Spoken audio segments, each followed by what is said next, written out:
வேலூர் மாவட்டம் காட்பாடி சித்தூர் பேருந்து நிலையம் அருகே கார் ஒன்று தீப்பற்றி எரிந்ததால் பரபரப்பு ஏற்பட்டிருக்கிறது. அண்மை தகவலாக நாம் பார்த்துக் கொண்டிருக்கிறோம். கூடுதல் விவரங்களை எமது செய்தியாளர் ஜான்சன் வழங்க கேட்கலாம். வணக்கம் ஜான்சன், இந்த விபத்து குறித்தான கூடுதல் விவரங்கள். வணக்கம் திவ்யா. வேலூர் மாவட்டம் காட்பாடி சித்தூர் பேருந்து நிலையம் அருகில சித்தூர் கடலூர் தேசிய நெடுஞ்சாலையில் காரில் திருவள்ளூர் மாவட்டம் கலக்கம்சேரி பகுதியிலிருந்து சிகிச்சைக்காக செங்குட்டை சித்த வைத்தியசாலைக்கு வந்த பொழுது திடீரென கார் ஷார்ட் சர்க்கியூட் ஏற்பட்டு தீப்பற்றி எரிய தொடங்கியது.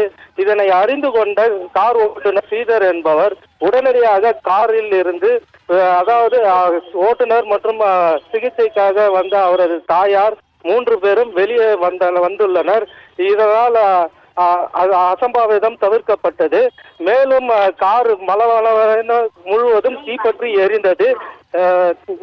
மேலும் காட்பாடி தீயணைப்பு துறையினருக்கு தகவல் தெரிவிக்கப்பட்டு காட்பாடி தீயணைப்பு துறையினர் விரைந்து வந்து தீயை அணைத்தனர்.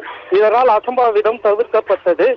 இது குறித்து இந்த சம்பவம் குறித்து காட்பாடி காவல் நிலையத்தில் வழக்கு பதிவு செய்து விசாரணை மேற்கொண்டு வருகின்றனர். கார் தீப்பற்றி எரிந்ததால் போக்குவரத்து பாதிப்பு ஏற்பட்டது. கூடுதல் விவரங்களுக்கு நன்றி ஜான்சன்.